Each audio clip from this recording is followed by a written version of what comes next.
A quick search of finances on Answer the Public, and over half the searches had to do with handling finances in marriage and or preparing for divorce. You've probably heard that finances are a leading cause to relationship problems, and it's no wonder. It's hard to stay happy together when there's that financial stress. Inside this episode, we're talking about the problems that occur, the myths we need to bust, and my absolute favorite strategy to help save marriages. This is the Your Money, Your Life podcast where ambitious women come together to have clarity, prosperity, and confidence with their money without sacrificing precious time and well-deserved fun. So let's do this.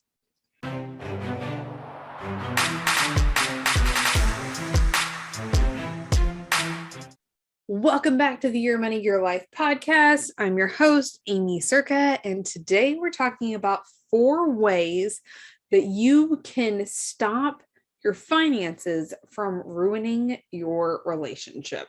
So, let's just get to it, okay? So the first problem that we see come up is that your spouse just doesn't understand, okay? There's two people in this relationship, right? And both people will come from totally different backgrounds, their own set of perceptions, their own set of views, their own set of beliefs. Typically in the relationship, one person is a spender and one person is a saver. And even if we just boil it down to that we have differences in that regard, the problem is that you don't feel your spouse understands. You're not feeling heard when it comes to money because we are approaching things from 2 different beliefs. Okay. So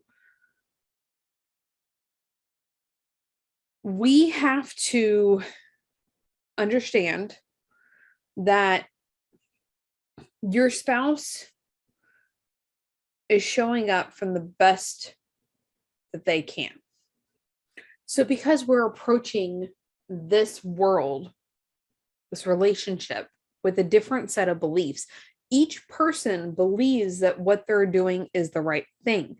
And if we understand there's not a malicious intent behind it, this is what that person believes is right and the way to do things based on their upbringings.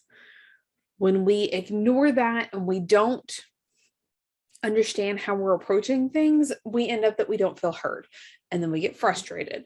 So we have to understand, first off, that neither person is doing this just to be an awful person. I'm sure that there's probably some extreme circumstances where there's other factors involved like mental health and etc.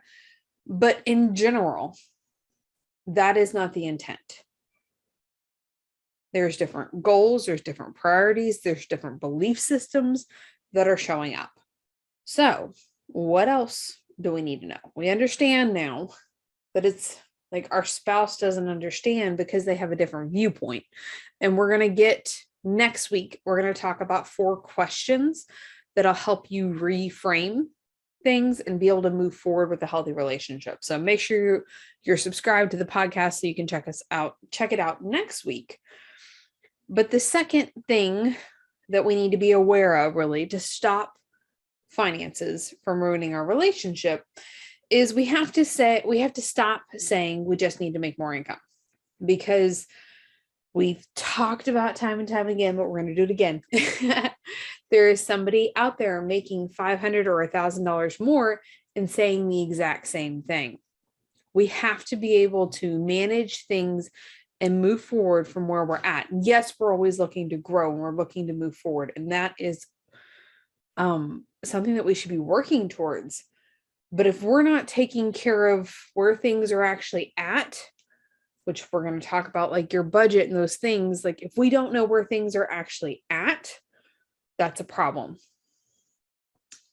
And if we don't know where things are at, one person is typically trying to take care of the finances and they feel burdened because they're doing all the work. They're the one that has to say no, or they're doing things and trying to make it work, and it's just not working because we haven't stopped to look at where we're actually at now instead of just striving to make more income.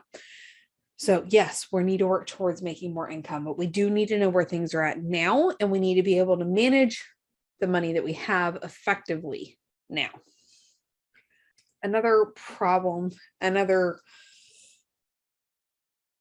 thing that we have to stop doing is saying it's just the way it is. Now, this can be done in a couple different ways. You could be saying this is just the way it is, that we're never going to be able to do better with our finances, or this is just the way it is. This is how I was raised. This is my habits. This is who I am. But either way, regardless of the perspective on that, we're never going to achieve perfection, but there's always room for improvement. There's always room to do better, and there's better ways out there. Sometimes we don't always have to be looking for like a complete new system, but we always should be looking for improvement because we can do better. Which kind of brings us to the next part. The other thing that we say, we believe, and that is we're already doing great. We're already doing pretty good. You've got it handled, right? You're making enough money. Things are decent. It's not hurting. But we don't know what we don't know. And if the billionaires out there are still hiring coaches and still working to improve themselves, we probably have room for improvement too. So we're going to get to my favorite strategy to help save marriages, but let's quickly recap what we've kind of talked about so far. So often the ways that we see finances ruining a relationship, they show up in these areas. So we're removing those so it stops ruining a relationship, right? We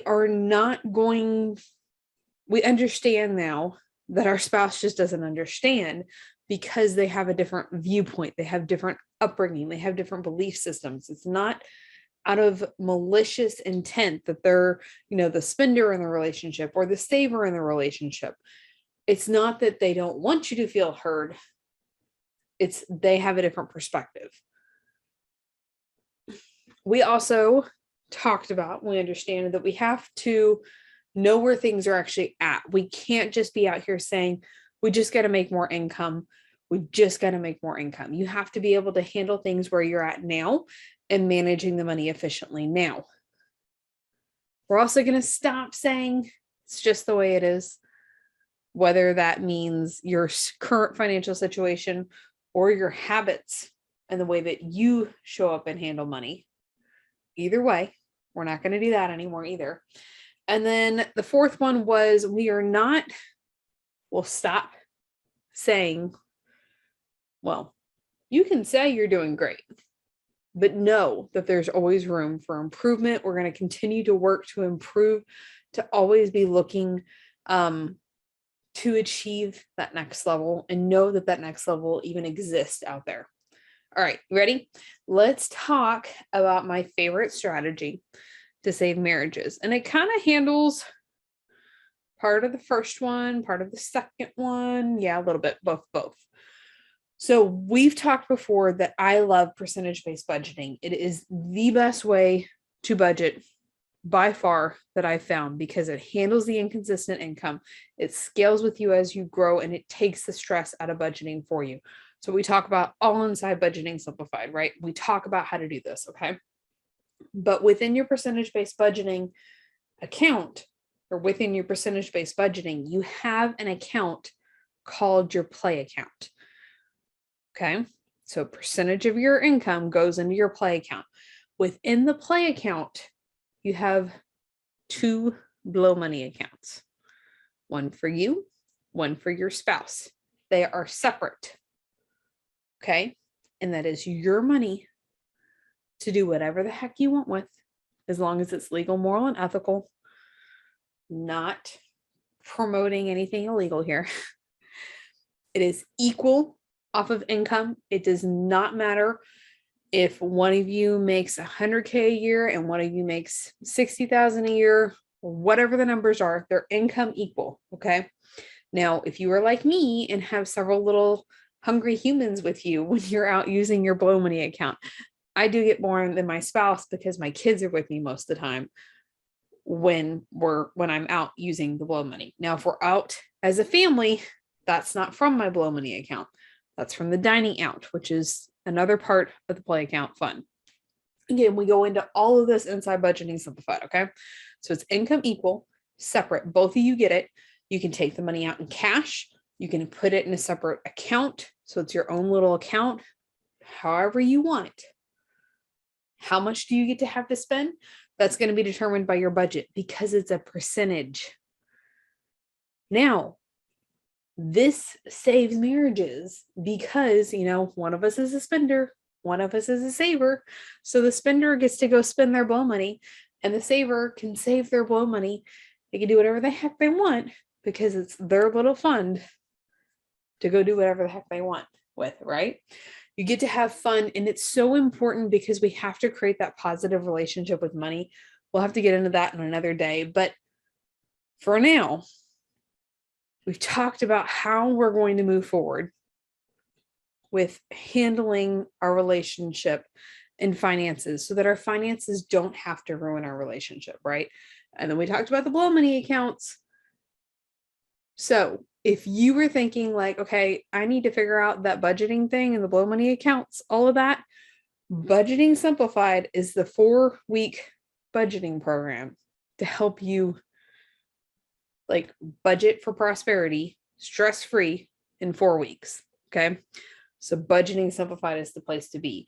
If you've not already grabbed Budgeting Simplified and want to check it out, you can do so aimeecerka.com/budget. Make sure that link is below in the show notes for you.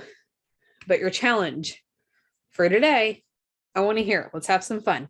Send me a message over on Instagram. Are you the spender or are you the saver in the relationship? Send me that message. I can't wait to hear from you. And we'll see you next week for another episode of the Your Money, Your Life podcast. Bye for now. Thank you so much for listening to the Your Money, Your Life podcast. Wondering what's next? When you're ready, there are different levels of support that you can use on the path to creating unstoppable finances and your unstoppable life. After all, your finances are unique and your support should be too. Ultimately, we'll create a customized plan to ditch financial struggle for good that works for you, your goals, your priorities, your life. Go to workwithaimee.com to get started with one of our most popular programs, or you can book a Q&A call with me and we'll figure out what your next step should be.